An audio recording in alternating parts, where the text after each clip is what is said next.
"Mom, you don't need to come tonight. My in-laws don't want you there."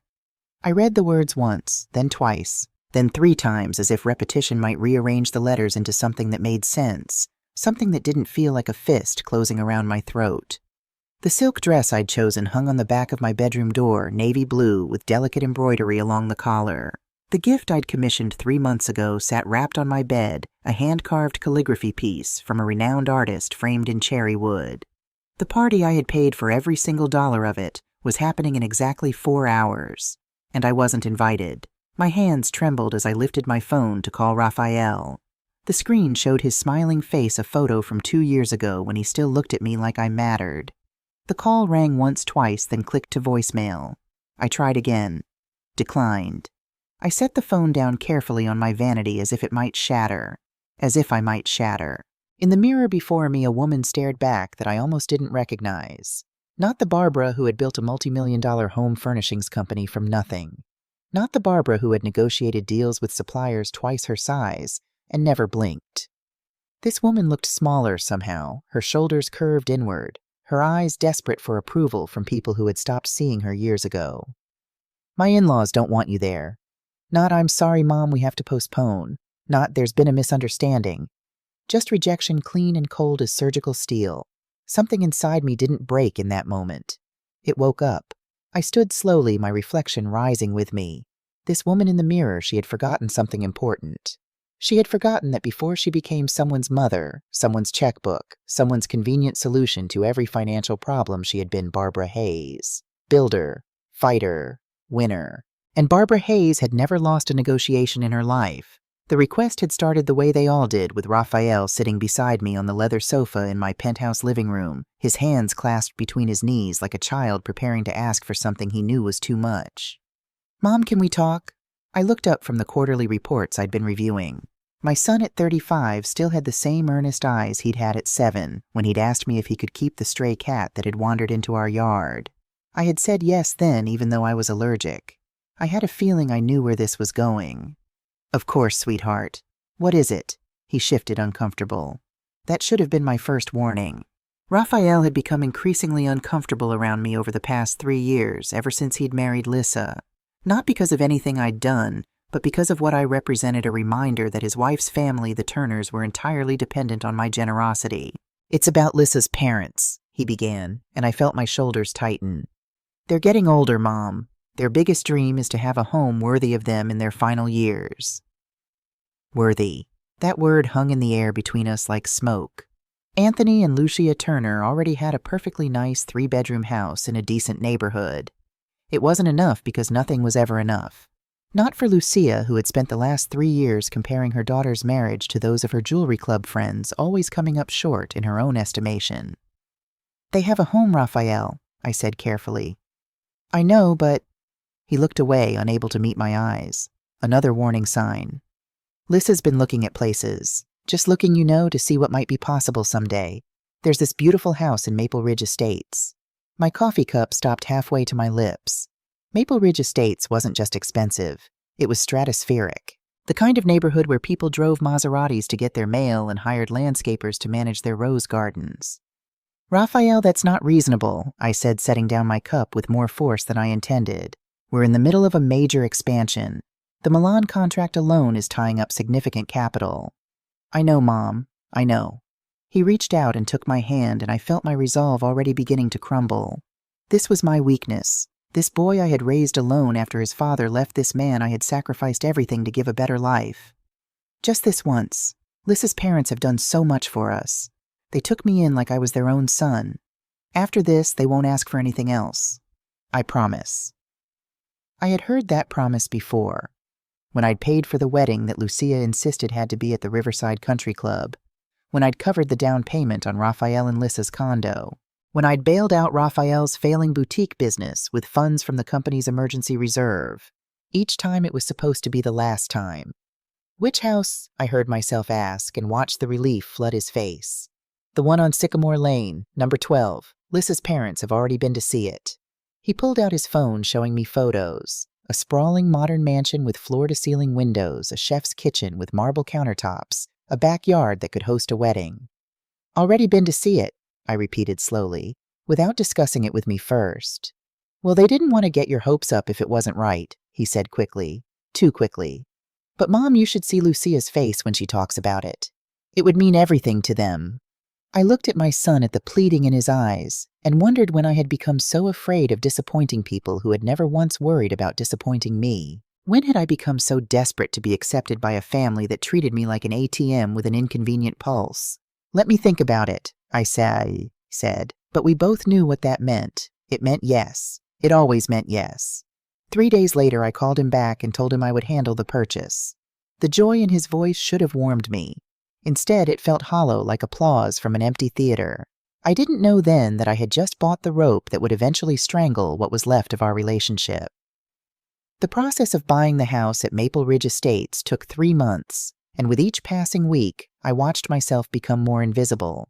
In the beginning, I told myself I was being sensitive, that I was reading too much into small slights and minor oversights, but the evidence accumulated like snow, silent and suffocating. Week 1. The contract signing. I arrived at the real estate office on a Tuesday morning, having cleared my schedule for what I assumed would be a collaborative meeting. Instead, I found Lucia, Anthony, Raphael, and Lissa already seated around the conference table reviewing floor plans and paint swatches. "Oh, Barbara, you made it," Lucia said, glancing up briefly. She was 58, with hair dyed an aggressive shade of auburn and a taste for statement jewelry that bordered on excessive. Today, she wore 3 necklaces at once, each competing for attention. "We've already gone over most of the details. Mr. Stevens just needs your signature on the financial documents. Not thank you for coming. Not we're so grateful for this opportunity. Just a reminder that my role was to sign to pay to facilitate their dreams while remaining comfortably in the background." I watched as they debated between eggshell and ivory for the living room walls, as if the distinction mattered, as if this house they would never pay for was somehow their creation. Anthony, normally quiet to the point of invisibility, became animated when discussing the home office he planned to set up. Lissa sketched out furniture arrangements on the back of a brochure. No one asked my opinion. When Mr. Stevens, the sales director, finally turned to me with the contract, I saw the name listed as primary owner, Lucia Ann Turner. My name appeared below it in smaller print, Barbara Hayes, guarantor, and primary financial contributor. "Is this standard?" I asked, my finger on the line. "Well, Mrs. Turner will be the one living in the property," Mr. Stevens explained. "But as the guarantor and primary payer, you maintain all financial rights and responsibilities. It's simply a matter of whose name appears first on the deed." I should have questioned it further. Should have insisted my name come first, or that the property be placed in a trust. But Lucia was watching me with that particular expression she wore when she wanted something a mix of expectation and barely concealed impatience, and I heard Raphael's voice in my head. "Just this once, Mom." I signed. Weeks 2 through 6, the renovation plans. The initial purchase price was $2.8 million, with me providing the entire down payment of $600,000. But that was just the beginning. Lucia wanted renovations. Anthony needed the home office expanded. Lissa insisted the kitchen required professional-grade appliances. Each week brought new invoices, new requests, new expectations. Barbara, the designer, says we need to upgrade the flooring. The current option is too basic. Additional cost $45,000. Barbara, the landscaping needs to be professionally installed before the housewarming. Additional cost $30,000. Barbara, we should really have custom window treatments. Everyone in Maple Ridge does. Additional cost $28,000. I wrote the checks. I approved the transfers. I watched my carefully maintained savings account drain like a bathtub with the plug pulled and told myself this was what family did. This was what love looked like. But love, I was beginning to understand, was supposed to flow in more than one direction. Week 7, the breaking point, that wasn't I. Came home early one Thursday afternoon, exhausted from a negotiation with a supplier in Chicago who had tried to raise prices by 30%. I'd spent 6 hours on video calls standing my ground until he backed down to a 10% increase. I was good at my job. I was good at fighting for what mattered. But when I walked into my own penthouse and found Raphael, Lissa, and Lucia in my living room, surrounded by fabric samples and catering menus, planning a party I hadn't been consulted about, I said nothing. "Oh, Mrs. Barbara, you're back early," Lissa said with that syrupy sweetness she deployed whenever she wanted something. "We were just finalizing the housewarming party details." I set down my briefcase. "I didn't realize we were having a party." "Well, of course we're having a party," Lucia interjected, not looking up from the menu in her hands. We can't just move into a house in Maple Ridge Estates without properly announcing it. Everyone in my jewelry club will be there. Lissa's colleagues from the marketing firm. This needs to be elegant, Barbara. It needs to make a statement. What kind of statement? I asked quietly. Lucia finally looked at me, her expression suggesting I'd asked something incredibly stupid. That we've arrived, obviously. That the Turner family has secured their proper place in society. The Turner family. Not our family. Not even Raphael's family. Just theirs. And how much is this party going to cost? Lissa exchanged a glance with her mother. Well, we've been getting quotes. The catering alone will be around $110,000 for 200 guests. Then there are the flowers, the musicians, the valet service, the custom invitations. 200 guests. I heard my voice rise and forced it back down. That's more than attended your wedding, Lissa. That was different, she said, her smile hardening at the edges. That was intimate family. This is about establishing presence. Mrs. Barbara, surely you understand the importance of image in business. You've built your company on it. I had built my company on quality products, fair prices, and treating my employees like human beings. But I didn't say that. I was too tired to fight. Send me the estimates, I said. I'll review them. Actually, Lucia stood smoothing her designer blouse. We need to move quickly. The party is scheduled for 3 weeks from now. We need your approval today. 3 weeks. They had scheduled a party, invited 200 people, hired vendors, all without asking me. All while spending my money. Today, I repeated. Unless there's a problem. Lucia's tone suggested that having a problem would reflect poorly on me, not them. I looked at Raphael, hoping he might intervene, might acknowledge that this had gone too far. But he was studying his phone, deliberately avoiding my gaze. No, I heard myself say. No problem. Send me the contracts. That night I sat alone in my bedroom and tried to remember when I had become so afraid of my own family. When had I started asking permission to have opinions about money I had earned? When had I accepted that my role was to fund their dreams while having none of my own? I couldn't pinpoint the exact moment. It had happened gradually, imperceptibly, like losing your vision 1 degree at a time until you wake up one day and realize you're blind. The night before the housewarming party, I stayed late at the office. Not because I had work to finish, but because going home meant facing the reality of what was about to happen, a celebration of a house I'd bought thrown by people who hadn't thanked me once to impress people I'd never met. At 9:47 p.m., my office phone rang. The number displayed was from my penthouse. Raphael must have forgotten I was still at work. I almost didn't answer. But some instinct, some whisper of warning made me pick up. Hello? There was a pause, then muffled sounds. Raphael had pocket-dialed me. I was about to hang up when I heard his voice, distant but clear. Yeah, Dad, everything's set. Mom transferred the last payment this morning. Dad. He was talking to Anthony. I held the phone closer, my heart beginning to race. Anthony's response was muffled, indistinct. Then Raphael again laughing. I know, right? Don't worry. She doesn't suspect a thing. She's too eager to please. More muffled conversation. Then Lissa's voice joined in clearer. Are you sure she doesn't know about the paperwork? She has no idea, Raphael replied. Why would she? She never reads the fine print. She just signs whatever I ask her to. And after the party, that was Anthony again, louder now. After the party, we proceed exactly as planned. Once everything's settled, once the transfer is complete, we just phase her out gradually. She'll understand. She's always understood. The room tilted. I gripped the edge of my desk, knuckles white. What if she makes a fuss? Lissa's voice worried. She won't. Raphael sounded so certain. My mother doesn't make fusses. She spent her whole life trying to buy people's love. She's not going to stop now. The call cut off. Maybe Raphael had discovered the open line. Maybe the phone had simply died. It didn't matter. I sat in my office chair, surrounded by the evidence of everything I'd built, the plaques on the wall, the photos of factory openings and contract signings, proof that I was capable and strong and nobody's fool. Except I had been exactly that, a fool. After the party, we proceed exactly as planned. What plan, what transfer? What did phase her out mean? I thought about the deed with Lucia's name first. The contracts I'd signed without reading carefully. The legal documents Mr. Stevens had shuffled past me with reassuring smiles and vague explanations. They had been planning something. For how long? Months, years. And Raphael, my son, the boy I had sacrificed everything for, was leading it. I don't remember the drive home. I don't remember entering my apartment or changing into pajamas.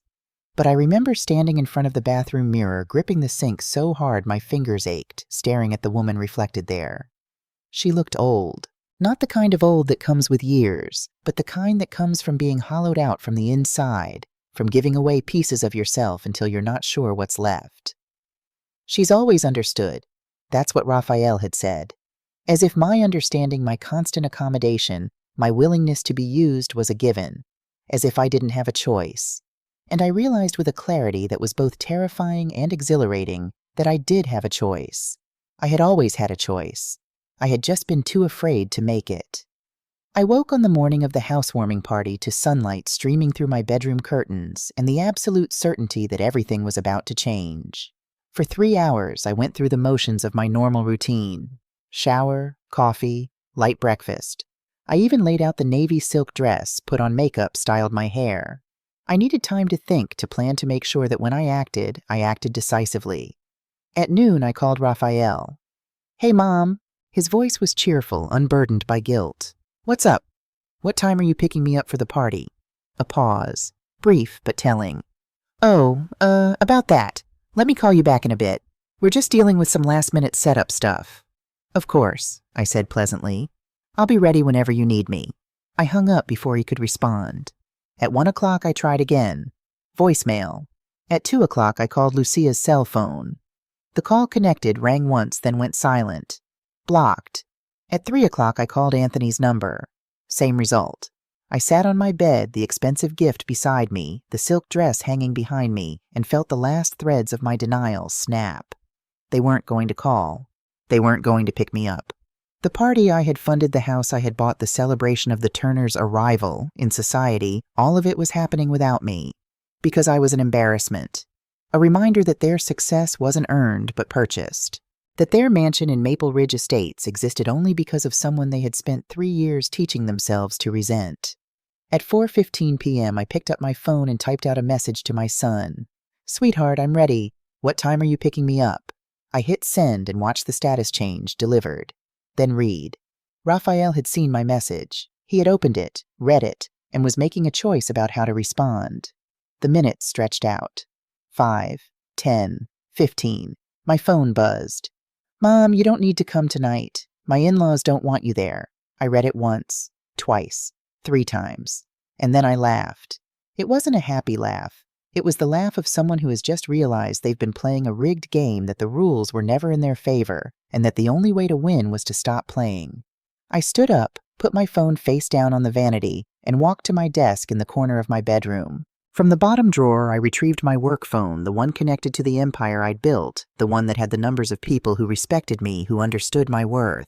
I pulled up my contacts and began scrolling. Mr. Martin, my financial advisor at First National Bank. Mr. Stevens from Maple Ridge Estates. Mr. Parker, the managing director of my company. These were people who knew the real Barbara Hayes, the woman who had turned a small furniture store into a multi-million-dollar export business, the woman who had negotiated contracts in 3 languages and never backed down from a challenge. That woman had been sleeping for too long, sedated by the desperate need to be loved by people who were incapable of loving anyone but themselves. She was awake now. I looked at my reflection one last time. The makeup was perfect, the hair styled beautifully. I had prepared to be the gracious guest at a party celebrating my own humiliation. Instead, I was going to burn it all down. But first, I typed out a response to my son's message. "All right, son." 2 words. That's all he needed to think I had accepted my dismissal, that I would retreat quietly into my corner and wait for them to need me again. I smiled as I watched the message deliver. Raphael would see it, sigh with relief, and return to his party, thinking he'd dodged an uncomfortable conversation. He had no idea what was coming. I sat down at my desk, powered up my laptop, and opened my banking portal. The screen glowed in the dimming afternoon light, showing account balances, recent transactions, scheduled transfers, evidence of my generosity, proof of my foolishness. Time to correct both. I picked up my work phone and dialed the first number. "Mr. Martin, this is Barbara Hayes. I'm sorry to call on a Saturday evening, but I have several urgent requests that need to be handled immediately. Of course, Mrs. Hayes. How can I help you? I want you to freeze the final payment transfer to Maple Ridge Estates property A12, the $1.2 million that was scheduled to process today. I want it stopped immediately. There was a pause. Mrs. Hayes, that transfer has already been approved. The party is happening tonight based on that completion. I understand, but I'm the primary payer and I'm withdrawing my authorization. I believe there may be fraudulent elements to this transaction. I need you to contact your legal department immediately and initiate an emergency hold. This is highly irregular. Mr. Martin, my voice was steel. I've been your client for 15 years. I currently maintain $8.7 million across various accounts with First National. I don't ask for irregular things unless they're necessary. This is necessary. Yes, ma'am. I'll make the calls right away. Good.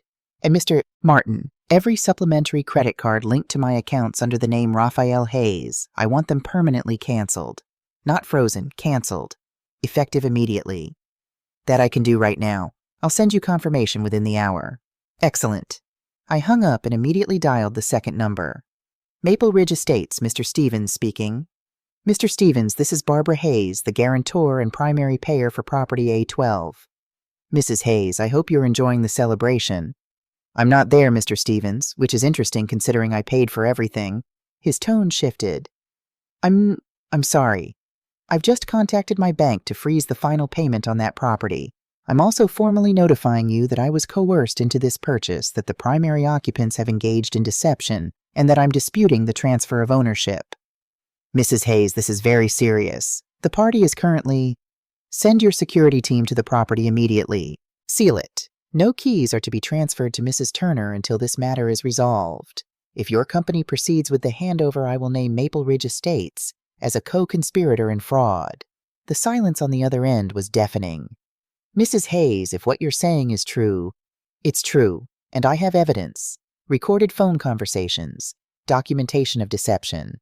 I'm not making idle threats, Mr. Stevens. I'm protecting my assets. I suggest you protect yours.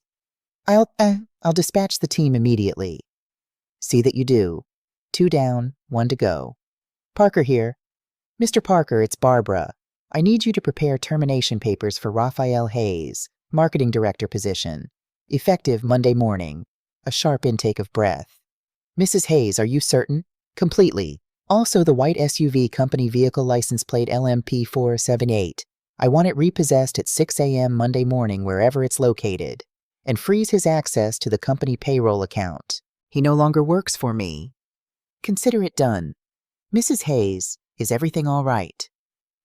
For the first time in hours, I felt something like peace settle over me. Everything is finally exactly as it should be, Mr. Parker. Thank you for asking. I ended the call and set down the phone. 3 calls, less than 30 minutes, and I had just dismantled the life my son and his parasitic in-laws had been building on my back. I walked to my bathroom and started running a bath. I added lavender bath salts, lit a candle, and removed my makeup. The party dress went back in the closet. The expensive gift stayed on the bed unwrapped. As I sank into the warm water, my personal phone started buzzing on the bathroom counter. Once, twice, 3 times, 4. I didn't even glance at it. Let them panic. Let them scramble. Let them finally understand what it felt like to have the ground pulled out from under them without warning. I closed my eyes and let the lavender scent fill my lungs. For the first time in 3 years, I felt free. Simultaneous timeline. The party begins 25 Aju 30 Zezero, while I rested in my lavender-scented bath 50 miles away at 47 Sycamore Lane, Maple Ridge Estates. The party of the season was reaching its crescendo. Crystal chandeliers imported from Italy at a cost of $42,000 cast prismatic light across marble floors, so polished you could see your reflection. White and pink lilies flown in fresh from Ecuador that morning filled enormous vases stationed at every corner. A string quartet played Vivaldi near the grand staircase. Champagne flutes clinked. Laughter echoed through rooms that smelled of money and aspiration. Lucia Turner stood at the center of it all, resplendent in a gold-sequined gown that caught the light with every movement. Her neck dripped with jewelry, 3 necklaces each more ostentatious than the last. Her makeup was heavy theatrical, designed to be noticed from across the room. She held court among her jewelry club friends, women whose primary occupation seemed to be comparing their husbands' incomes and their daughters' marriages. "Lucia, this is absolutely breathtaking," gushed Margaret Chen, a woman whose last 3 facelifts had given her a permanent expression of mild surprise. "Is this really yours?" "All ours," Lucia said, gesturing expansively. "Raphael insisted. He said his parents deserved only the best for their golden years."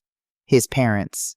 As if Anthony had contributed anything beyond his presence. As if Raphael had paid for any of it. "Where is the mysterious Mrs. Hayes?" asked another woman, Patricia something or other, whose diamond earrings were so large they looked like chandelier fixtures. "I've been dying to meet the woman who raised such a generous son." Lucia's smile tightened imperceptibly. "Oh, Barbara's not feeling well. She sends her regrets." A lie delivered with practiced ease. I wondered how many times she'd rehearsed it, whether she'd prepared variations. "Barbara's tied up with work." Barbara had a prior commitment. Barbara thought it would be more intimate without her. Anything but the truth. We didn't invite her because her presence would remind everyone that none of this belongs to us. Across the room, Lissa circulated among her marketing firm colleagues, playing the role of gracious hostess. She wore cream lace, her hair swept up in an elaborate arrangement that had probably cost more than my first car. She laughed at jokes that weren't funny and accepted compliments with false modesty. "Lissa, your mother-in-law must adore you," said one of her co-workers, "to give you all this." "Oh, we take care of each other," Lissa replied smoothly. "It's what family does." Family. That word again. Always deployed when convenient, always absent when reciprocity was required. Raphael stood near the bar accepting congratulations from men he barely knew, men who saw him as a successful young executive rather than what he actually was, a 35-year-old child playing dress-up in a life his mother had purchased for him. He checked his phone periodically. My message, "All right, son," had been read an hour ago. I imagined his relief when he saw it. Problem solved. Mother managed. Crisis averted. He had no idea. At 7:47 p.m., the event coordinator, Mr. Roberts, a thin man with nervous energy and a tablet permanently clutched to his chest, approached Raphael with what he probably thought was a discreet expression. "Mr. Hayes, might I have a word?" "Sure, what's up?" Raphael's tone was jovial, lubricated by 2 glasses of Dom Perignon. "It's regarding the final payment, the remaining balance of $110,000 for services rendered. It's customary to settle before the event concludes." "Of course, no problem." Raphael reached for his wallet, extracted a platinum credit card, one of the supplementary cards I had issued him with no spending limit, and handed it over with the casual confidence of someone who had never worried about money. Mr. Roberts swiped the card through his mobile reader, waited, frowned, swiped again. "I'm sorry, sir. The transaction was declined." Raphael's smile flickered. "That's impossible. Try again." Mr. Roberts tried again. The same result appeared on his screen. Transaction declined. "There must be a network issue," Raphael said, his voice rising slightly. Nearby conversations began to pause. "Here, try this one." He produced a black metal card, American Express Centurion. Another supplementary card. Another monument to my foolish generosity. Mr. Roberts swiped it. Waited. His frown deepened. "Sir, this card has been deactivated." "Deactivated? That's ridiculous." Raphael grabbed the card back, staring at it as if it had personally betrayed him. "I just used this yesterday." But he hadn't. I checked the transaction history before making my calls. Raphael hadn't personally paid for anything in 6 months. Every dinner, every tank of gas, every coffee came from cards linked to my accounts. The murmurs started. Guests who moments ago had been congratulating him now exchanged glances. Margaret Chen whispered something to Patricia. The quartet played on, oblivious. Lissa materialized at his elbow, her hostess' smile strained. "Raphael, what's wrong?" "The cards aren't working." "What do you mean they're not working?" "I mean they've been declined. Both of them." Lucia noticed the commotion and glided over her jewelry, clinking softly. "What's happening? Why does Mr. Roberts look upset?" "Mom's cards aren't working," Raphael said, and I wish I could have seen his face when he realized how that sounded. Mom's cards. Not his cards. Mine. "Well, call her," Lucia hissed, loud enough for the nearest guests to hear. "Tell her to fix it." Raphael pulled out his phone, dialed. I imagined my personal phone lighting up on the bathroom counter, buzzing against the marble, while I rested my head against the porcelain edge of the tub, eyes closed at peace. She's not answering. Try again. He did. Same result. Mr. Roberts cleared his throat. Mr. Hayes, I'm very sorry, but if payment isn't received within 30 minutes, we'll have to begin shutting down service. That means the bar closes, the kitchen stops, and we begin packing up. You can't be serious, Lissa said, her voice climbing toward hysteria. These people are our guests. I understand, ma'am, but we have a contract. No payment, no service. The whispers were no longer whispers. They were full conversations, heads turning, phones emerging from purses. Margaret Chen was definitely taking photos. Anthony Turner, who had spent most of the evening hiding in his new home office, finally appeared. He was a slight man, gray and forgettable, the kind of person who seemed to actively practice being overlooked. But his eyes, when he looked at Raphael, were sharp with calculation. What's the problem? Barbara's cards aren't working. She's not answering her phone. Something flickered across Anthony's face. Not concern. Assessment. He pulled Raphael aside, and though I wasn't there to hear it, I knew what he was thinking. The plan. We need to move up the plan. Whatever they had been plotting for after the party, whatever phasing out they had discussed, was in jeopardy. But before they could formulate a response, the music stopped. The front door opened and 3 men in dark suits entered. They moved with purpose, eyes scanning the crowd until they landed on Lucia. The man in front was Mr. Stevens from Maple Ridge Estates. His expression was grim. "Excuse me, ladies and gentlemen," he said, his voice carrying across the suddenly silent room. "I'm looking for Mrs. Lucia Turner and Mr. Raphael Hayes." Every head swiveled. The quartet had stopped playing. A woman near the champagne fountain set down her glass with an audible clink. Lucia stepped forward, confusion and anger warring on her face. "I'm Lucia Turner. What is the meaning of this interruption? Mrs. Turner, I'm Stephen Matthews from Maple Ridge Estates Management. I apologize for the disruption, but we have a serious administrative issue that requires immediate attention." "Administrative issue?" Lucia's voice was shrill. "In the middle of my party. Ma'am, we've received notice from First National Bank and our legal department that the primary payer and guarantor for this property, Mrs. Barbara Hayes, has withdrawn her consent for this transaction. The final payment has been frozen, and this property is now under legal dispute." The room erupted. "What, did he say legal dispute? Oh my God, Margaret, are you getting this?" Raphael pushed through the crowd. "That's impossible. My mother wouldn't." "Your mother has filed a formal complaint alleging fraud, coercion, and deception." Mr. Stevens continued, pulling a document from his briefcase. "She has evidence, including recorded phone conversations, suggesting that she was misled about the terms of this purchase. Until this matter is resolved, this property cannot be transferred to Mrs. Turner."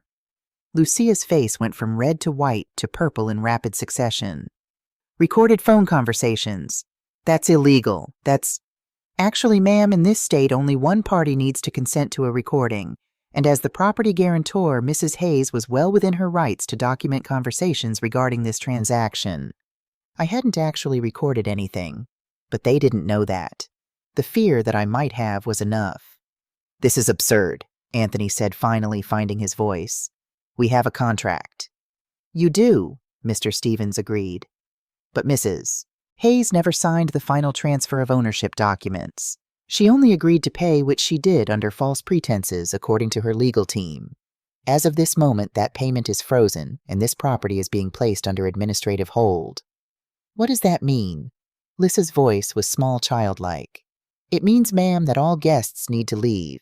Immediately. This property is being sealed pending legal review." The exodus was spectacular. 200 people dressed in their finest, clutching their champagne flutes and canapes, flooding toward the exits like water from a breached dam. I imagined them in their cars' phones, already out, texting their friends. "You won't believe what just happened at the Turner party." Margaret Chen definitely got photos. Mr. Roberts, sensing opportunity in chaos, raised his voice. "If we're shutting down, we need to pack up. Everything. All of it." "Wait, what?" Lucia spun toward him. "The food's been paid for." "No, ma'am, it hasn't. Payment was declined, remember, which means per our contract, all materials remain property of Classic Events, including the food." "You can't take the food," Lissa shrieked. "We have guests, had guests, some of them are still here." But Mr. Roberts was already signaling his staff. They moved with ruthless efficiency, covering trays of lobster and lamb, unplugging espresso machines, gathering bottles of wine. The magnificent cake 5 tiers, fondant roses, gold leaf accents was wheeled away on its cart, still uncut. Even the tablecloths? Lucia asked weakly as a server began stripping tables. Especially the tablecloths, ma'am. They're rented. Within 20 minutes, the house was stripped bare. The elegant celebration looked like a crime scene, all exposed surfaces and empty corners. The chandeliers still glittered, but now they illuminated nothing but the Turners' humiliation. Mr. Stevens posted 2 security guards at the entrance. Mrs. Turner, Mr. Hayes. Miss Hayes, you have 15 minutes to collect essential personal belongings. Then you'll need to vacate the premises. Vacate? Raphael looked like he'd been slapped. This is our house. No, sir, this is Mrs. Barbara Hayes's house. She paid for it. And until the legal dispute is resolved, it belongs to no one, certainly not to you. They stood there in the echoing emptiness, Lucia in her gold gown, Lissa in her cream lace, Raphael in his custom suit, and I imagined they finally understood what I had known all along. Everything they had, everything they were, existed only because I had allowed it, and I had stopped allowing it. They left the house at 9:23 p.m. and stood on the curb like refugees overdressed and in shock. Behind them, a worker affixed a bright yellow notice to the front door. Property under legal dispute. No entry. We should go to Barbara's, Lucia said finally. We need to straighten this out. This is clearly a misunderstanding. Mom, her cards were canceled. Raphael said, his voice hollow. This isn't a misunderstanding. This is deliberate. Then we make her undeliberate, Mom, Lucia snapped. She's your mother, Raphael. You control her. You've always controlled her. But even as she said it, they all knew it wasn't true. I had never been controlled. I had been compliant, which was different. I had chosen to accommodate them, which meant I could choose to stop. They called for a ride share. 3 separate drivers canceled when they saw the pickup location, probably saw the news already trending on local social media, housewarming party disaster at Maple Ridge Estates. The 4th driver who accepted charged them triple surge pricing. The ride to Pearl Residences. My building was silent except for Lucia's occasional sobs and Raphael's continuous attempts to call me. Each call went to voicemail. Each text sat on delivered without changing to read. I was reading them, of course. I was lying in bed fresh from my bath, wearing comfortable pajamas, scrolling through the increasingly frantic messages while drinking chamomile tea. Raphael, 9:31 p.m. Mom, please pick up. Something's wrong with the cards. Raphael, 9:33 p.m. Mom, this isn't funny. The bank froze the house payment. Call me back. Raphael, 9:40 p.m. Mom, we're being kicked out of the house. Answer your phone. Lissa, 9:45 p.m. Mrs. Barbara, please, I'm begging you. There must be a mistake. We need to talk. Lucia, 9:47 p.m. p.m. Barbara Hayes, you answer this phone right now. Raphael, 9:52 p.m. p.m. Mom, I don't know what's happening, but please, we need you, please. Anthony, 9:55 p.m. Barbara, we can work this out. Let's all calm down and discuss this like adults.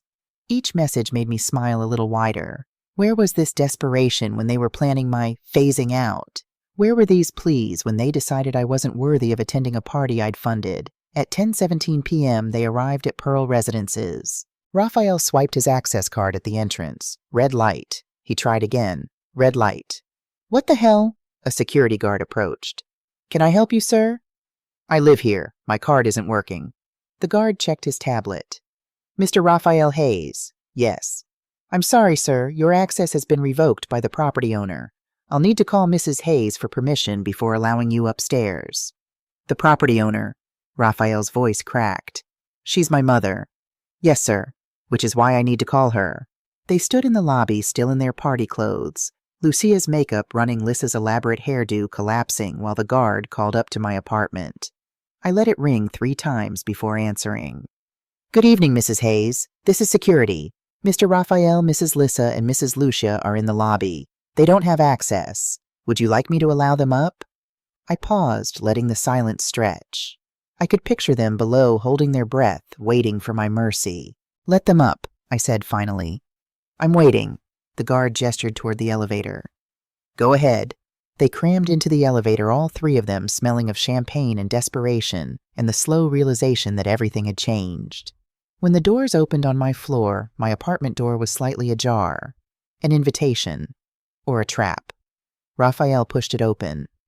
"Mom," I was sitting on my sofa wearing cotton pajamas and a bathrobe, my hair still damp from the bath. A cup of ginger tea steamed on the table before me. I looked peaceful, comfortable, like a woman who had just had the most relaxing evening of her life. The contrast between us was deliberate and devastating. "Sit down," I said calmly. "Sit down," Lucia exploded, stepping forward. "After what you've done, you dare order us around." I didn't raise my voice. I didn't need to. "Sit down." Something in my tone, maybe the absolute certainty, maybe the lack of fear, made them comply. They perched on the edges of my chairs like birds ready to flee. "Mom, what's happening?" Raphael asked. His voice was still trying for reasonable for the tone that had always worked on me before. "Your cards were declined. The bank froze the house payment. They sealed the property. This has to be a mistake." "It's not a mistake." "Then what is it?" Lissa's mascara had run, giving her raccoon eyes. "Mrs. Barbara, please. There must be some explanation." I took a sip of my tea. "The explanation is simple. I'm done." "Done with what?" Raphael pressed. "With all of it. With being your ATM. With being invisible. With funding a life you're building while systematically removing me from it."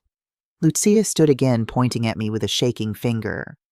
"You're being ridiculous. We've never— Mom, you don't need to come tonight. My in-laws don't want you there." I quoted Raphael's text back to him, watching him flinch.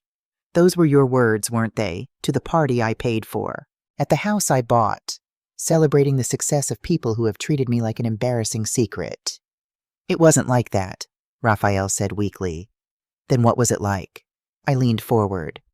"Explain it to me, Raphael. Explain why I received that text message instead of a phone call. Explain why Mrs. Lucia blocked my number. Explain why you've been planning to phase me out after the party was over." The room went silent. You heard that?" Raphael's face drained of color. "I heard everything. Your pocket dialed me the night before. She doesn't suspect a thing. She never reads the fine print. After the party, we proceed exactly as planned." I stood now, and they shrank back. "What was the plan, Raphael? What were you going to do to me?" No one spoke. Lucia looked at Anthony. Anthony looked at his shoes. Lissa stared at her hands. Raphael opened his mouth, closed it, opened it again. "We were going to—" He started, then stopped. "Go on," I encouraged. "I'm listening. For once I'm actually listening instead of just accommodating." "We were going to suggest you might be more comfortable in assisted living," Anthony said finally, his voice barely audible. The words hung in the air like smoke. "Assisted living," I repeated slowly. "I'm 62 years old. I run a multi-million-dollar company. I negotiate international contracts. But you thought I needed assisted living." "You're getting older," Lucia said defensively. "This apartment is too much for you to maintain. We were thinking of your welfare." "My welfare?" I laughed, a sound with no humor in it. "And I suppose the proceeds from selling this apartment, the one I bought 20 years ago, would have gone toward this assisted living facility, Silence. Or would they have gone toward maintaining your lifestyle, toward paying for a house you could never afford on your own, toward keeping up appearances in a neighborhood where you don't belong?" "That's cruel," Lissa whispered. "Is it?" I turned to her. "Let me tell you what's cruel, Lissa. Cruel is spending 3 months planning a party and never once asking the person paying for it what she wants. Cruel is blocking that person's phone calls on the day of the event. Cruel is treating someone's generosity as an obligation rather than a gift." I walked to my desk and picked up a folder. Inside were printouts, bank statements, wire transfer records, every payment I'd made over the past 3 years. "Let's talk facts," I said, opening the folder. "In the 36 months since Raphael married you, I have transferred to this family a total of $4,738,000. I let that number sink in. That includes the house, down payment renovations, your wedding, the bailout of Raphael's boutique, Lissa's car, monthly allowances, credit card payments, and approximately 200 smaller transfers categorized as family emergencies." I pulled out another sheet. "Raphael, in that same time period, do you know how much you've earned from your position as marketing director at my company?" He didn't answer. "0. Because you've never shown up to a single actual business meeting. Your title was a gift. Your salary was an allowance. Your office is a storage room we emptied to make you feel important. Mom, that's not... I have the timesheets. I have the project records. You've contributed nothing except your name on company documentation, so you could tell people you were an executive. Raphael stood face flushed. You're humiliating me. No, I corrected. I'm stating facts. You've been humiliating yourself for 3 years while I enabled it. But I'm done enabling. I pulled out the next document. This is the property deed for the Maple Ridge house. See this name, I pointed. Lucia Ann Turner, primary owner, and below it Barbara Hayes, guarantor and financial contributor. Not owner, not co-owner, guarantor. We told you that was standard, Lucia protested. You lied. I had my lawyer review it today.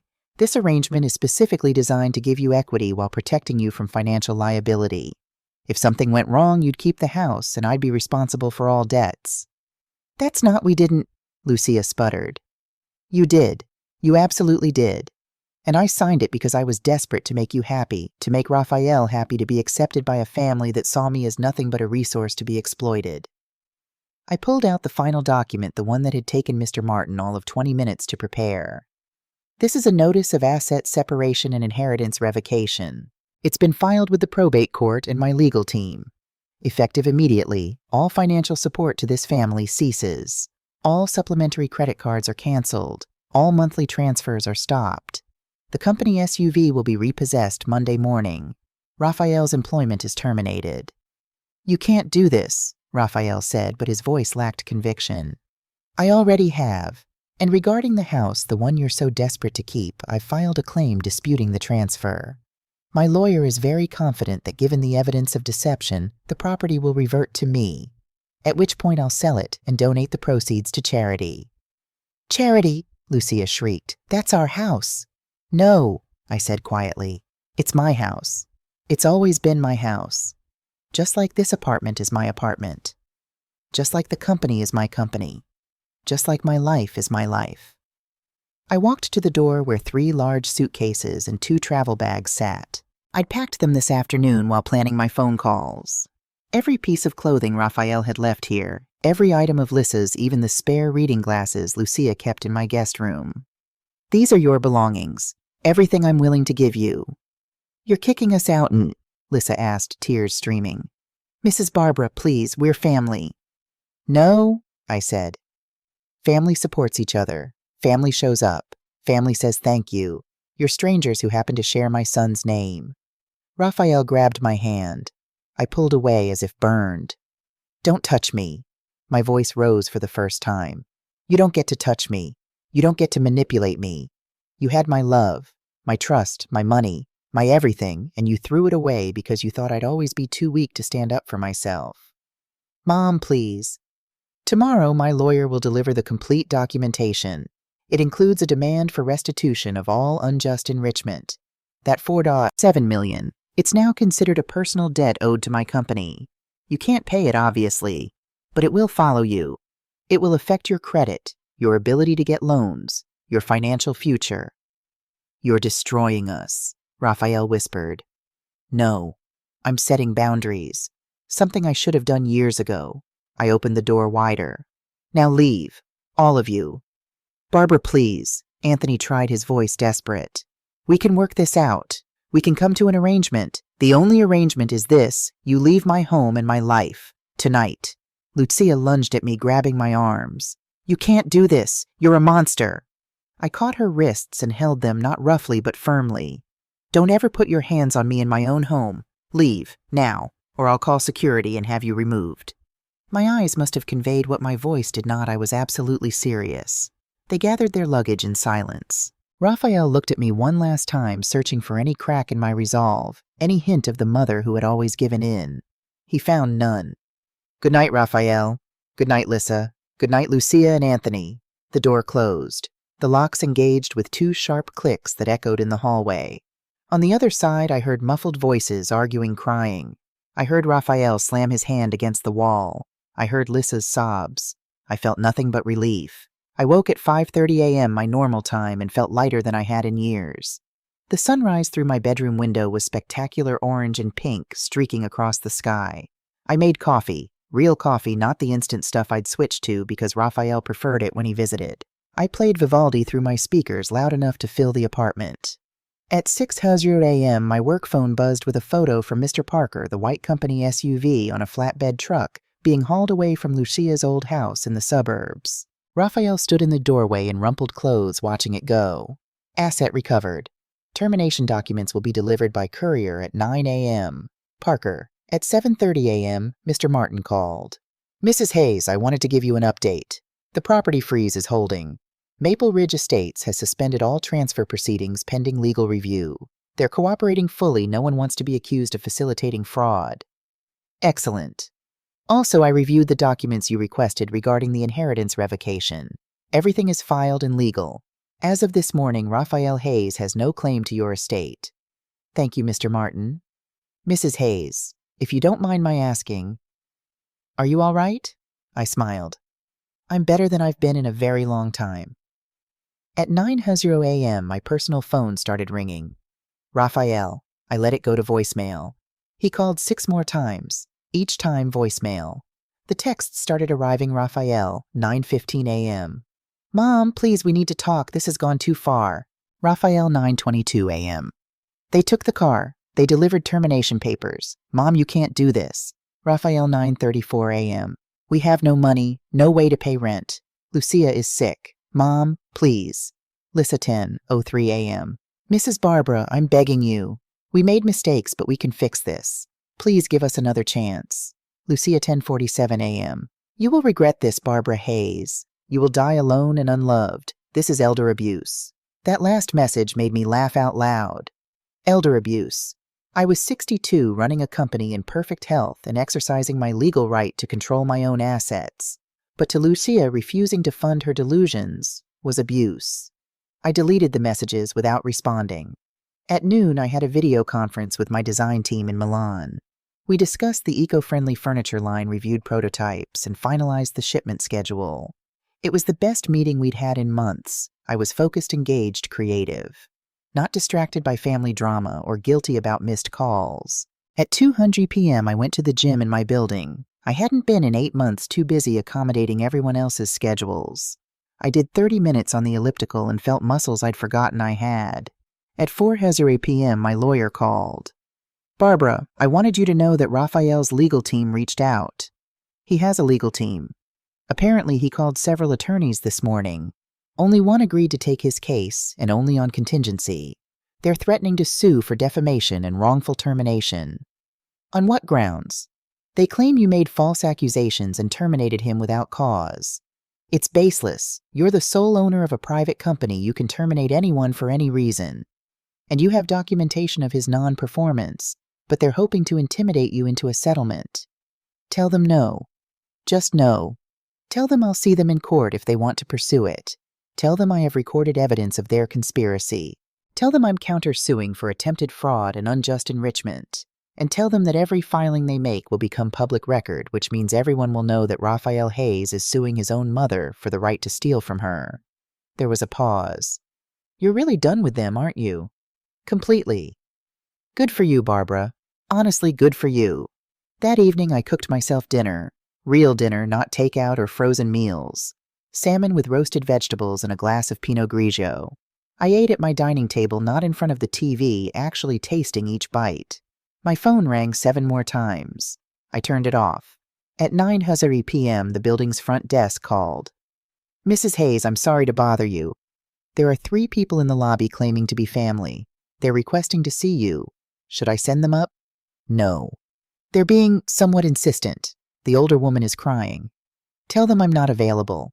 If they don't leave, call the police and have them removed for trespassing. Yes, ma'am. I hung up and poured myself another glass of wine. By Monday morning, the story had spread throughout our social circle. Not the truth, they were far too embarrassed for that, but their version, Barbara has had some kind of breakdown. She's turning on her own family. It's so sad. But the real story leaked anyway. It always does. Margaret Chen, it turned out, had indeed recorded portions of the party disaster. She'd posted it to her private social media with the caption, When you find out your fabulous party was funded by someone you didn't invite. It went viral in our local community within hours. The jewelry club turned on Lucia. Women who had fawned over her 3 days ago now whispered behind her back. Did you hear the house wasn't even theirs? The mother-in-law paid for everything. I always thought something was off about that family. Lissa's colleagues at the marketing firm heard about it. Apparently she'd been bragging for months about her family estate in Maple Ridge. Now everyone knew it was a lie. Several clients specifically requested she be removed from their accounts. Raphael discovered that being a marketing director with no actual marketing experience made him unemployable. Every company he applied to called my office for a reference. My HR department, per my instructions, confirmed only his dates of employment and title, nothing more. The absence of any positive commentary said everything. But I learned all this secondhand through my assistant and my lawyer. I didn't seek the information out. I was too busy living my life. On Monday, I had lunch with Catherine Ross, a friend from my early days in business whom I'd lost touch with over the years. She owned a textile import company, and we discussed a potential collaboration. On Tuesday, I toured a new factory space in the industrial district, considering expansion. On Wednesday, I attended a charity fundraiser for domestic violence survivors and donated $50,000, the amount I would have spent on Raphael's credit cards over the next 6 months. On Thursday afternoon, my office receptionist buzzed me. "Mrs. Hayes, there's a woman here to see you. She says she's Lucia Turner and that it's urgent." I checked my calendar. I don't have an appointment with anyone named Turner. She says she'll wait as long as necessary. I considered having security remove her, but curiosity won out. Send her in, but call security first and have someone stand by outside my office. 2 minutes later, my door opened. Lucia looked destroyed. Her hair, usually shellacked into submission, hung limp and unwashed. She wore no jewelry. Her clothes were from a discount store polyester instead of silk. She'd aged 10 years in 4 days. "Barbara," her voice cracked. "Thank you for seeing me." I didn't invite her to sit. "You have 5 minutes. Please, please, I'm begging you. Undo this. We've lost everything. Anthony can't sleep. Lissa's been crying for days. Raphael won't eat. We're staying in a motel, Barbara. A motel with stains on the carpet. And we're sorry we made mistakes. Terrible mistakes, but you can't destroy us like this. We're family." "Family," I repeated. "Tell me, Lucia, when did you start thinking of me as family? Was it when you decided I wasn't worth inviting to a party I paid for? Or was it earlier when you blocked my phone number so you wouldn't have to deal with me? We were wrong, I admit it. But Barbara, this punishment is too severe. You're taking everything." "I'm taking nothing. I'm simply keeping what's mine. Everything you had came from me, which means you never had anything at all. You were borrowing my success and pretending it was yours. We have nowhere to go. That's not my problem." She dropped to her knees, literally dropped right there on my office carpet and grabbed at my skirt. "Barbara, please. I'll do anything. I'll apologize publicly. I'll tell everyone what we did. I'll work for you, clean your house, whatever you want. Just please give Raphael another chance." I stepped back, forcing her to release me. "Stand up, Lucia." She stood, mascara running, despite wearing none, her face blotchy with tears. "Do you know what you're doing right now?" I asked. "You're performing. You think if you cry hard enough, if you grovel convincingly enough, I'll give in. Because that's what I've always done. That's who you think I am, someone who can be manipulated through guilt. No, But you made a mistake. You pushed too far. You showed me exactly what you thought of me, and now I'm showing you exactly what I think of you. Which is nothing. You are nothing to me." "You can't mean that." "I've never meant anything more." I walked to my office door and opened it. "Security will escort you out. If you return to this building, I'll have you arrested for trespassing. If you contact me again in any form, I'll file for a restraining order. We're done, Lucia. Your son will never forgive you for this." "My son," I said calmly, "was complicit in planning to institutionalize me and steal my assets, so I don't particularly care about his forgiveness." Security appeared. "Ma'am, please come with us." As they led her away, she screamed back at me, "You're not a mother. You're a monster. You'll die alone." I closed the door and returned to my desk. My hands were shaking, but not from fear or regret. From exhilaration. I had just faced down the woman who had terrorized me for 3 years, and I hadn't flinched. I pulled up my email and drafted a message to my entire company. Dear team, I'm pleased to announce that we're moving forward with the Milan expansion ahead of schedule. This will mean new opportunities for everyone and demonstrates our commitment to growth and excellence. Additionally, I'm establishing the Barbara Hayes Future Leaders Scholarship Fund, which will provide full college tuition for the children of our employees. Applications will open next month. Thank you for your continued dedication. Barbara, I hit send and smiled. The money I would have wasted on Raphael's lifestyle would instead change the lives of people who actually worked, who contributed, who deserved support. As I was packing up for the day, my assistant knocked. Mrs. Hayes, there's someone else here to see you. But this one, I think you should take this meeting. Who is it? She says her name is Lily Turner. She's 13 years old. She says she's your granddaughter's friend and that she really needs to talk to you. I paused. Granddaughter I didn't have. Oh, Lily Turner. Raphael and Lissa's daughter, the one they'd mentioned in passing a few times, but never brought to visit. The child I'd set up a college fund for years ago, back when I still believed we were a family. Send her in. The girl who entered my office was small for 13, with dark hair pulled back in a practical ponytail, and eyes that assessed everything with uncomfortable intelligence. She wore a school uniform, navy blazer, white shirt, plaid skirt, and carried a backpack covered in science-themed pins, periodic table elements, NASA logos, a cartoon Einstein. She was not what I expected. Mrs. Hayes, her voice was steady, none of the trembling uncertainty I'd seen in her mother. Thank you for seeing me. Sit down, Lily. I gestured to the chair across from my desk, the same one Lucia had refused to use before dropping to her knees. How did you get here? Does your family know where you are? I took the bus after school, and no, they don't know. They think I'm at robotics club. She sat with perfect posture, hands folded on her lap. I need to talk to you about what's happening. What do you think is happening? I think my parents and grandparents did something terrible to you, and you're making them face consequences for it. She said it matter-of-factly, like she was describing a chemical reaction. I also think there's more to it than what they're telling me. I leaned back in my chair, studying her. What are they telling you? That you've had a breakdown, that you're being cruel and vindictive, that we're losing everything because you're jealous of Grandma Lucia's success. She paused. But none of that makes sense.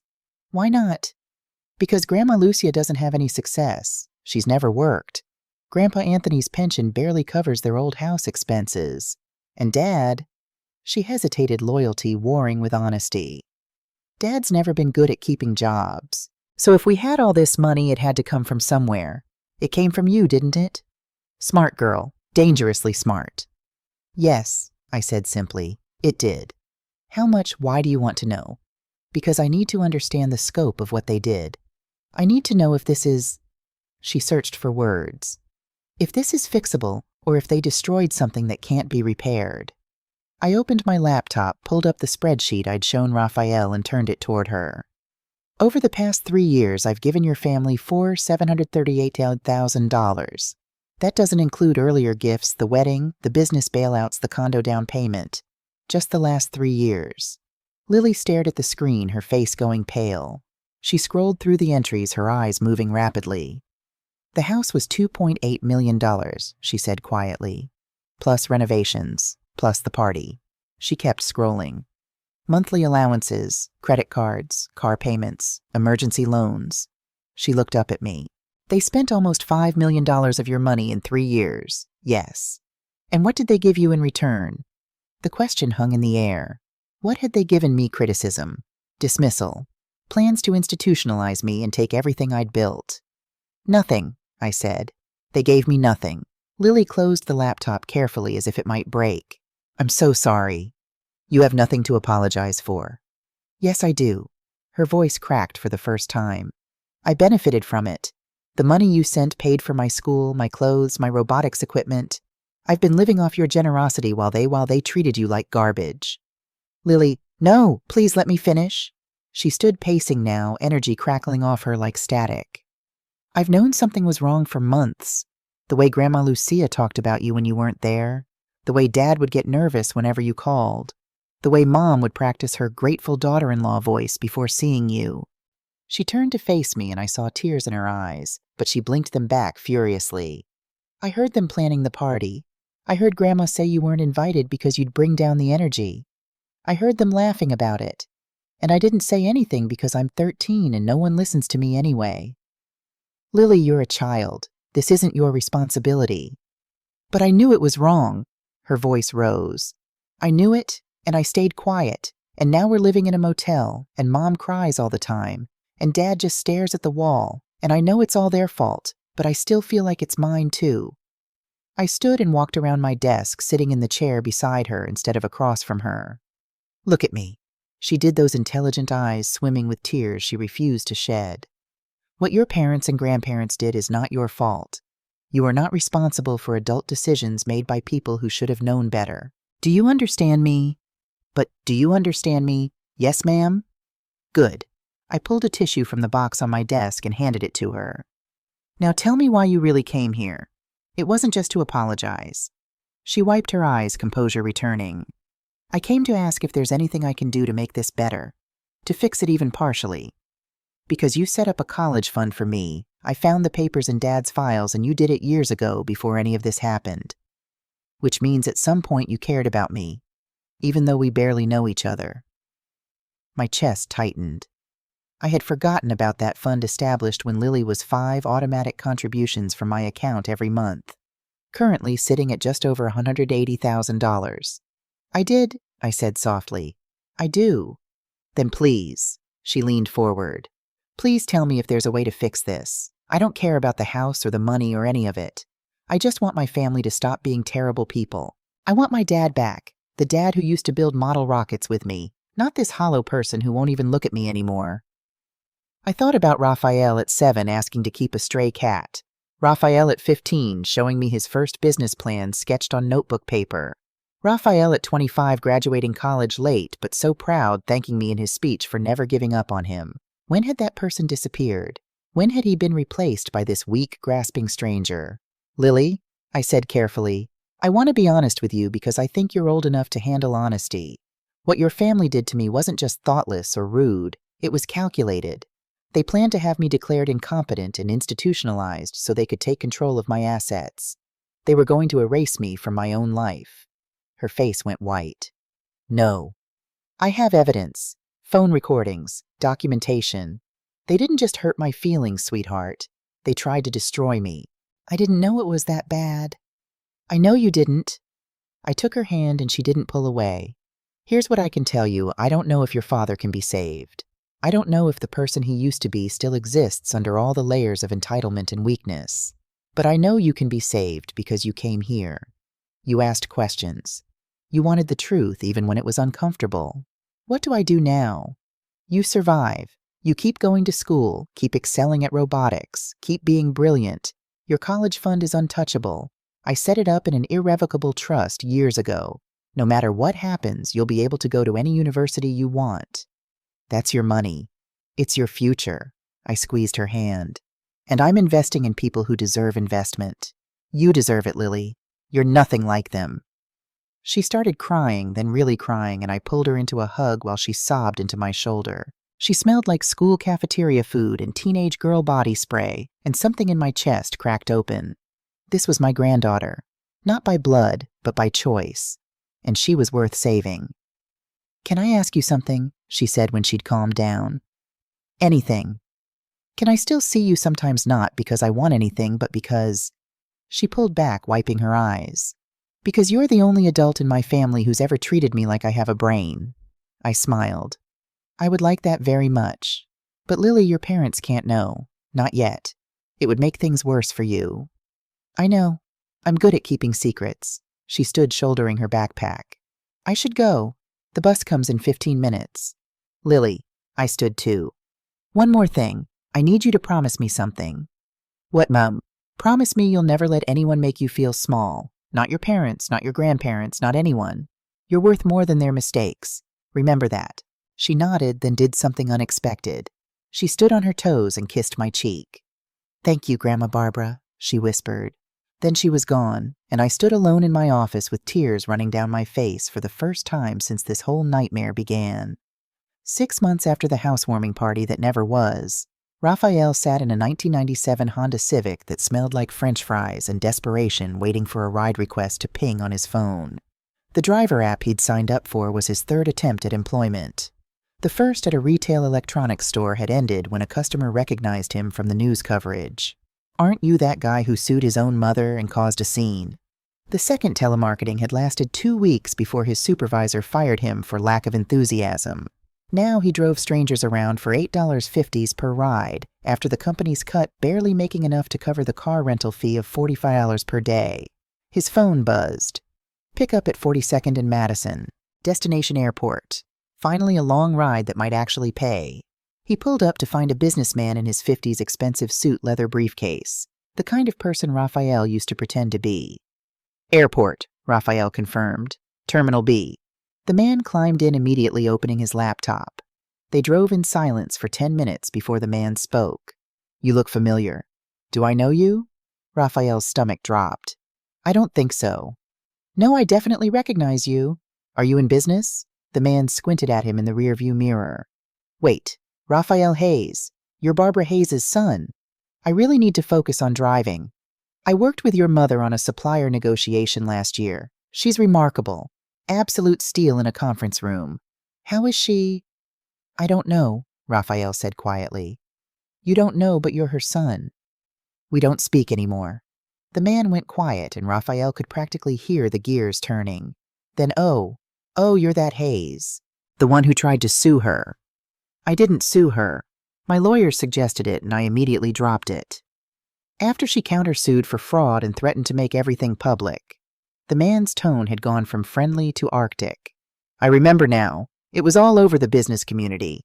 What kind of person does that to their own mother?" "You don't understand." "I understand perfectly. You spent her money, expected more, and threw a tantrum when she cut you off. And now you're driving for rideshare while she's signing international deals." The man closed his laptop. "Actually, pull over. I'll get another ride." "Sir, we're on the highway." "Then take the next exit. I don't want to spend another minute in a car with someone who treats their mother like an ATM." Raphael exited, hands shaking, and the man got out without another word. He immediately one-starred the ride and filed a complaint. Raphael's rating, already teetering at 4.2, dropped to 4.1. 3 more bad rides, and he'd be deactivated from the platform. He drove to the nearest parking lot and sat there, head on the steering wheel. His phone buzzed with a text from Lissa. "Did you get food Lily needs lunch money for tomorrow? I have $3. They were living in Lucia's old house now, the 3-bedroom they'd once considered beneath them. Lucia and Anthony had their old bedroom back. Raphael and Lissa took the 2nd bedroom. Lily slept on a pull-out couch in the living room. The house was too small for 5 people who'd grown to hate each other. Lucia spent her days in bed, her diabetes now uncontrolled because she couldn't afford her medication. She blamed everyone, Barbara, Raphael, the universe itself, for her suffering. Anthony had found part-time work at a tax preparation office, but the season was over. Now he just sat in the garage smoking cigarettes they couldn't afford.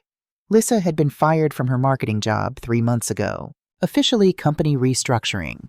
Actually because clients didn't want to work with that woman from the party disaster. She'd applied to 47 jobs. 0 callbacks. And Lily had grown quiet. She went to school, came home, did homework in the corner with headphones on, blocking them all out. She barely spoke to any of them anymore. Raphael started the car and drove to the cheapest grocery store, the one with flickering lights and security guards at the exit. He had $27 in his checking account. He bought bread, peanut butter, a gallon of milk, and ramen noodles. Total $23.14.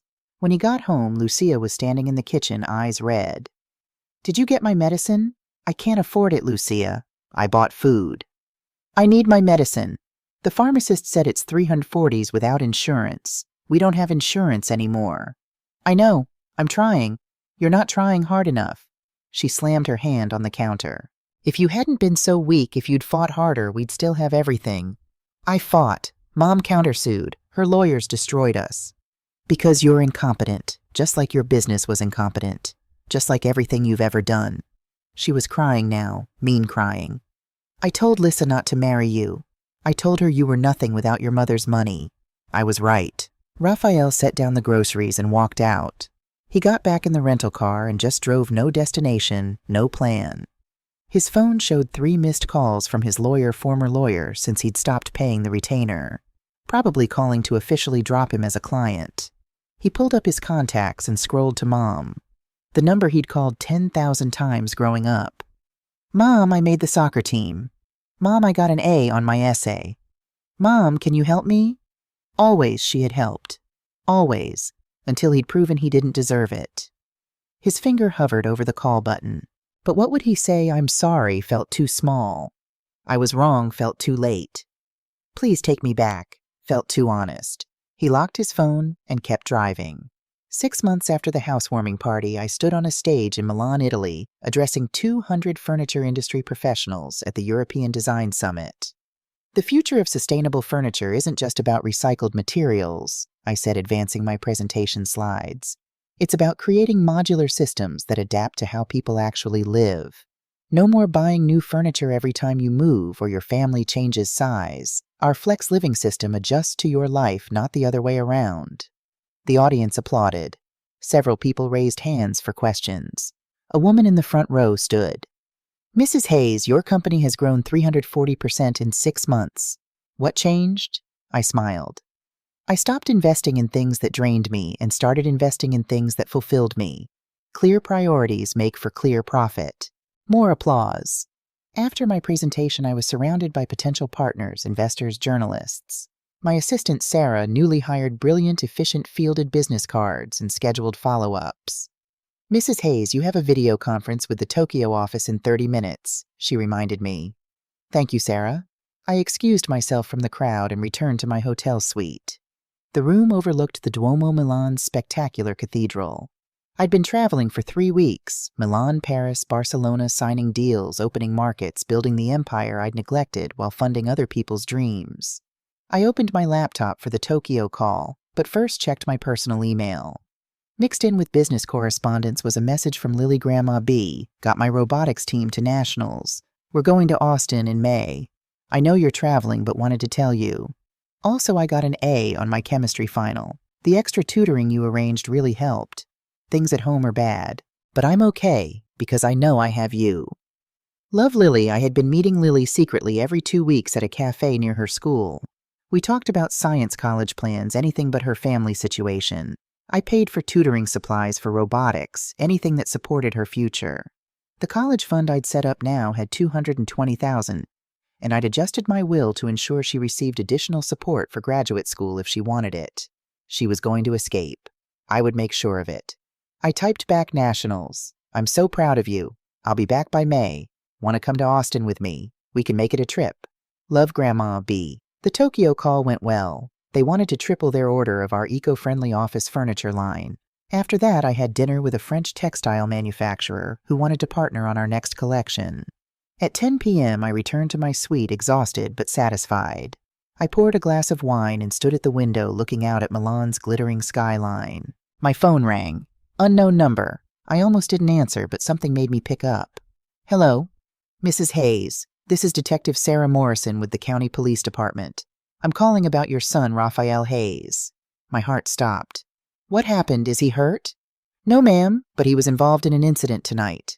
A domestic disturbance at his residence. We need someone to come pick him up from the station. I'm in Italy. Italy, she paused. Is there anyone else we can call? What kind of disturbance? I can't give details over the phone, but no one was seriously injured. He's being held overnight. He'll be released in the morning if someone posts bail. How much is bail? $500. $500. 6 months ago, I spent more than that on flower arrangements for a party I wasn't invited to. Now my son was in jail, and I was 6,000 miles away. I'll wire the money, I heard myself say. Give me the account information. After I hung up, I sat on the edge of my hotel bed staring at nothing. I had built my freedom on his destruction. That was the truth of it. My success and his failure were 2 sides of the same coin, and I didn't know how to feel about that. I opened my laptop and found the news from back home. It took 5 minutes to locate the story, domestic incident at local residence, no serious injuries. The article didn't name names, but I knew. Raphael and Lissa had finally broken. The pressure of their collapsed life had crushed them. I wired the bail money, but I didn't call. I didn't fly home. I didn't rush to save him. Because saving him was what had gotten us here in the first place. 1 year and 2 weeks after the text message that changed everything, I stood in the ballroom of the Riverside Country Club, the same venue where Raphael and Lissa had been married, addressing a crowd of 300 people. But this wasn't a wedding. It was the inaugural Barbara Hayes Foundation Gala raising money for domestic violence, survivors' women's shelters, and college scholarships for at-risk youth. I wore a midnight blue gown, simple but elegant. My hair was styled professionally. I looked like the woman I'd always been underneath the desperate mother, confident, powerful, complete. "Thank you all for being here tonight," I said into the microphone, my voice steady. 15 months ago, I learned a difficult lesson about the difference between being loved and being used. Tonight, we're celebrating the rebuilding that comes after you walk away from toxicity. The audience applauded. Among them were business partners, friends I'd reconnected with, employees from my company. People who respected me for my work, not my checkbook.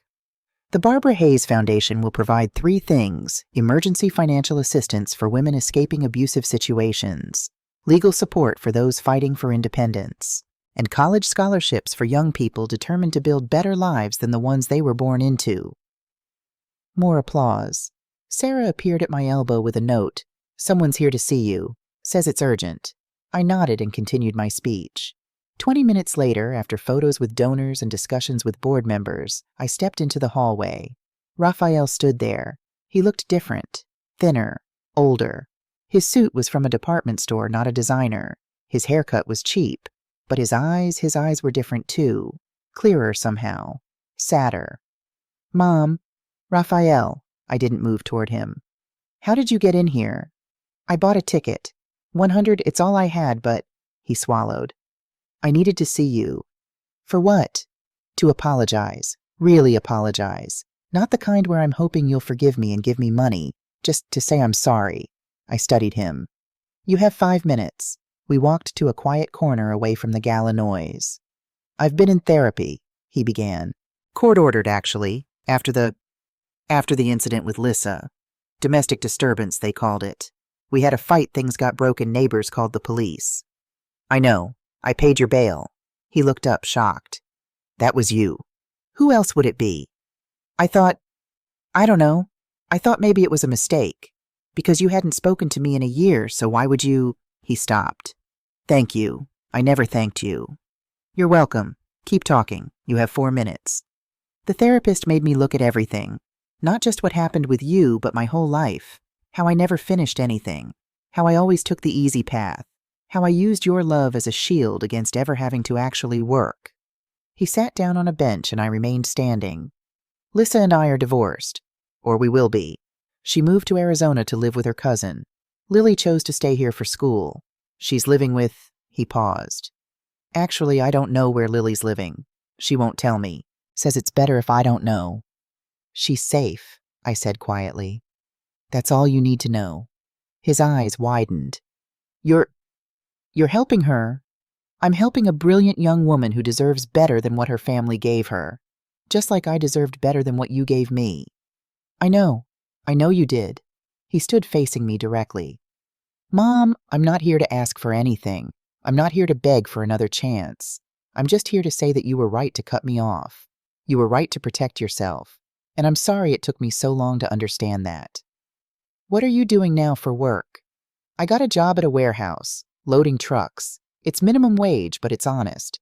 And I'm taking night classes, business management, but real classes this time. Not the pretend executive position you gave me." "Good." "Lucia and Anthony lost the old house. Medical bills for her diabetes, Anthony's gambling debts that we didn't know about. They're living in a senior apartment now. I see them once a month. They still blame you for everything." "And you?" "I blame myself." He looked at his shoes. "I was 35 years old, Mom. I wasn't a kid. I made choices. Bad choices. And I hurt the one person who'd never hurt me." We stood in silence. Down the hall, I could hear the gala continuing, laughter music, the clink of champagne glasses. "Your 4 minutes are up," I said finally. "I know." He started to walk away, then turned back. "Mom, one more thing. I'm proud of you for building all this, for standing up for yourself, for being everything you always were but stopped showing because you were too busy taking care of me." My throat tightened, but I kept my voice steady. "Thank you." Can I Can I come to another event, not to talk to you, just to support the foundation? I'd like to volunteer if you'll let me. I considered. The old Barbara would have said yes immediately, would have seen it as an opening for reconciliation. But I wasn't the old Barbara anymore. Send a formal volunteer application through the website. If you're accepted, you'll be assigned to a team. You won't report to me, you'll report to the volunteer coordinator. And Raphael. Yes. If you're doing this to get back into my life, don't. If you're doing it because you actually want to help people, then welcome aboard. I want to help people. His voice was quiet but sure. I spent so long being helped that I forgot I could do the helping instead. Then apply. We'll see. He nodded and walked away. I watched him go, my son, my greatest disappointment, my deepest wound. And I felt not forgiveness, not yet, but maybe the smallest crack in the wall I'd built. 18 months after the text message, I sat in an auditorium at MIT watching Lily Turner accept an award for her robotics team's first-place finish at the national championship. She'd grown taller, more confident. She wore her team jacket with pride, and when she spoke into the microphone thanking her mentors and teachers, her voice didn't shake. She didn't mention her parents.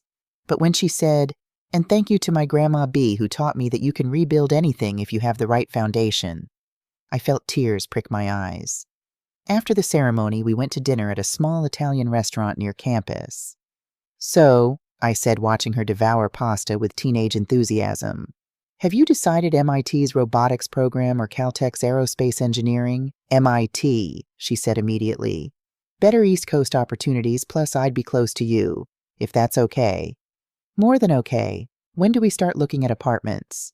"Grandma B, I'll live in the dorms like a normal person."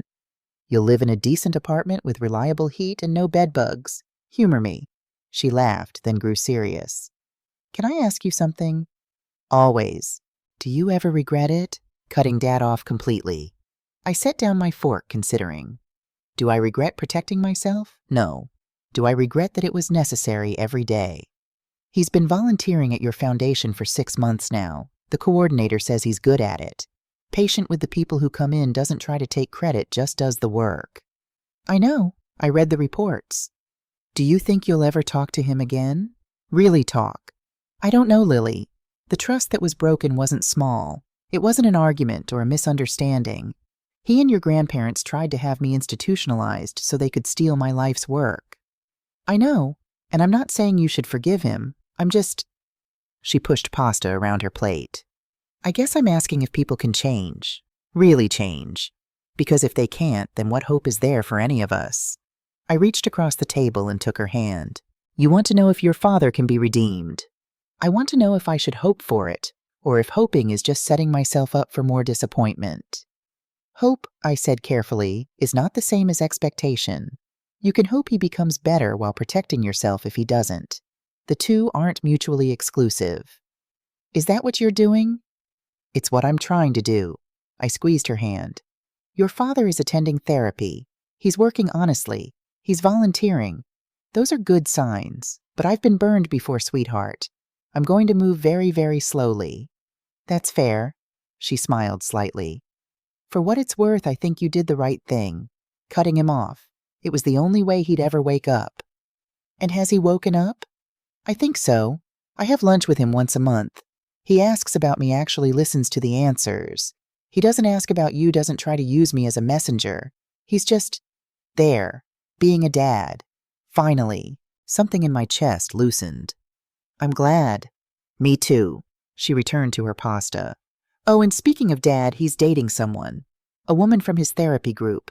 She's normal, nice, works as a nurse. Good for him." "You mean that, ma'am?" "I do. I want him to be happy, Lily. I just can't be the one responsible for his happiness anymore."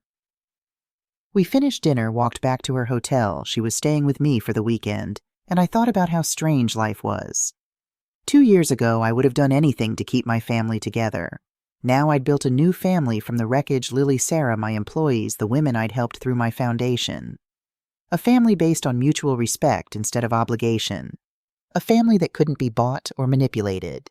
A family that chose me just as I chose them.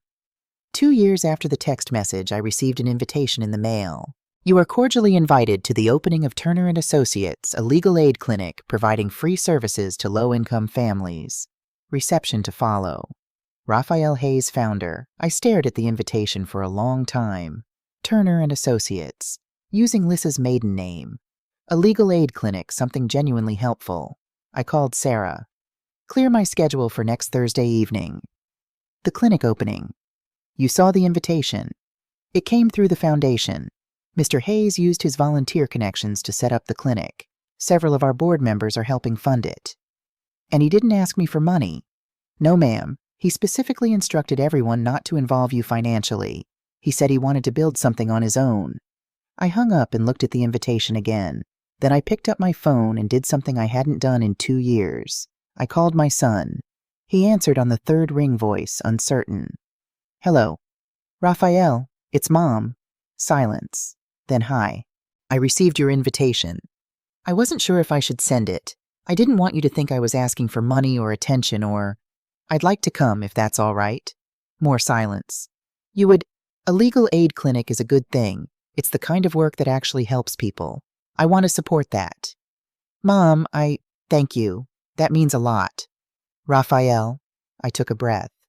I want to be clear about something. I'm coming to support the clinic, not to resume our old relationship. I'm not ready for that yet. I may never be ready for that. But I can acknowledge good work when I see it. I understand. And Mom, I'm not the same person I was 2 years ago. I'm not asking you to trust me again. I know that's gone.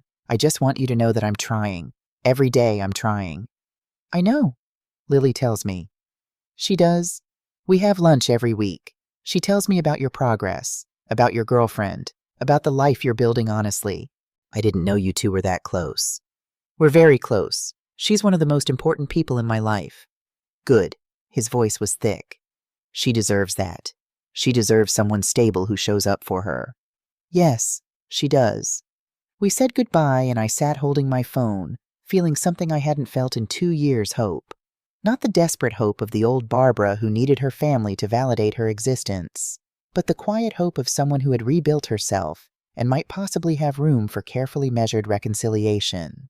The clinic was in a renovated community center in a working-class neighborhood. Nothing fancy, but clean and welcoming. A banner read, Turner & Associates, Justice for Everyone. I arrived alone, dressed simply, not wanting to draw attention. But I was noticed immediately. Raphael stood near the entrance greeting guests. When he saw me, he froze. I walked over. Hello. Hi. I'm really glad you came.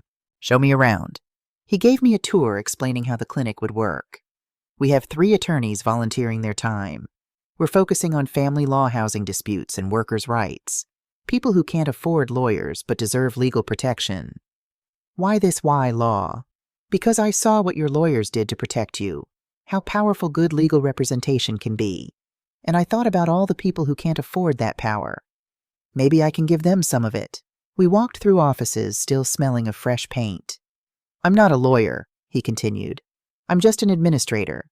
But I'm good at organizing, at connecting people with resources. Turns out I learned something from watching you run a company all those years. You're not taking a salary. Can't afford to yet. I'm still working at the warehouse 3 days a week, but eventually maybe. We reached his office, tiny, barely bigger than a closet, with a used desk and a folding chair. It's not much, he said. It's honest. I looked at him directly. That's more than you've had in a long time. Yeah, he met my eyes. Mom, I know this doesn't fix what I did. I know building a clinic doesn't erase trying to institutionalize you or spending $5 million of your dollars, but it's a start. It's me trying to be someone you might not be ashamed of. I was never ashamed of you, Raphael. I was disappointed, hurt, betrayed, but not ashamed. What's the difference? Ashamed means I thought you were fundamentally broken. Disappointed means I knew you were capable of better and chose not to be. There's still hope in disappointment. His eyes filled with tears. Is there hope for us ever? I considered lying, giving him false comfort, but he deserved honesty. I don't know. You destroyed something precious, and I'm not sure it can be fully repaired, but I'm here. I'm watching. If you keep building things honestly, keep showing up, keep being this person instead of the one who hurt me. Maybe. Someday. Maybe. That's more than I deserve. Probably, but hope isn't about deserving. It's about possibility. The reception started and I stayed for 2 hours talking with board members, meeting the attorneys, hearing about the families they'd already helped. Raphael worked the room professionally, thanking people, explaining the mission, never once using me as a selling point. As I was leaving, he walked me to my car. Mom, thank you for coming, for giving me even this much. You're welcome. I paused with my hand on the car door. Raphael, I want you to understand something. I'm not doing this for you. I'm doing it for me. Because holding on to anger was poisoning me, and I'm choosing to let it go slowly, carefully on my terms. I understand. And I'm doing it for Lily, because she loves you, and I want her to have a father worth loving. I'm trying to be that. I know. Keep trying. I drove home and sat in my apartment, the same apartment where I'd thrown them out 2 years ago, and felt something shift. Not forgiveness, not yet, but maybe the first step toward it. 3 years after the text message that changed everything, I stood in the main ballroom of my company's new headquarters, cutting the ribbon for the grand opening. The building was state-of-the-art sustainable materials, solar panels, a rooftop garden, a daycare center for employees' children. It was everything I'd dreamed of building, financed entirely by the success of the company I'd almost neglected while funding other people's fantasies. Thank you all for being here today, I said to the crowd of employees, investors, and partners. This building represents something important, the idea that we can build beautiful things when we invest our energy in the right places. Lily stood in the front row, home from MIT for winter break. Beside her, surprisingly, was Raphael. We'd been having dinner once a month for the past year, awkward at first, but gradually becoming easier. We weren't close. We might never be close again. But we were something. Family, perhaps, but redefined on my terms. Sarah stood near the back, efficient as always. Several women from the foundation attended women I'd helped escape bad situations, who now volunteered to help others. After the ceremony, there was a reception. Raphael approached carefully, still maintaining the respectful distance we'd established. It's beautiful, Mom. Congratulations. Thank you. Can I ask you something? Go ahead. Are you happy? I looked around the ballroom at the business I'd built, the people I'd helped, the life I'd reclaimed. Yes, I really am. Good. He smiled, genuine warmth in it. You deserve happiness. I'm sorry it took me so long to see that. Me too. We stood together in comfortable silence, watching the celebration. Later that evening, after everyone had gone, I stood alone in my new office on the top floor. Floor-to-ceiling windows looked out over the city lights. I thought about Barbara from 3 years ago, the woman who had read that text message and felt her world collapse. The woman who had spent years buying love from people incapable of giving it. That woman was gone. In her place stood someone stronger, someone who understood that love without respect was worthless. That family wasn't defined by blood, but by mutual care. That you could walk away from toxic people, even when society said you shouldn't. I had once fought to buy them a house to secure their happiness at the cost of my own. But God had given me something far more precious than a mansion in Maple Ridge Estates. He'd given me a palace no one could ever seal off, no one could ever take away. A palace called freedom, and I would never ever give it up again. If you've stayed with me until the end of this story, I want you to know something important. You are not a footnote in someone else's story. You are not an obligation or a resource or a means to an end. You are a complete, valuable human being deserving of respect and love, not because of what you can give, but because of who you are. If someone in your life treats you as invisible, if they take your generosity in return only demands if they block your phone calls while spending your money, you have permission to walk away. You have permission to protect yourself. You have permission to build your own palace called freedom. It won't be easy. People will call you selfish, cruel, ungrateful. They'll say family is everything that you should forgive and forget. But family is not everything when that family is destroying you. You are everything. Remember that. Choose yourself. Build your palace. And never apologize for locking the door. If this story meant something to you, if it helped you see that you deserve better, leave a comment below. Tell me your story. Let's build a community of people who chose freedom over toxicity. Write "I choose freedom" if you're ready to start building your palace. You've never been meant to be just a footnote. You are the whole story. Now go write it.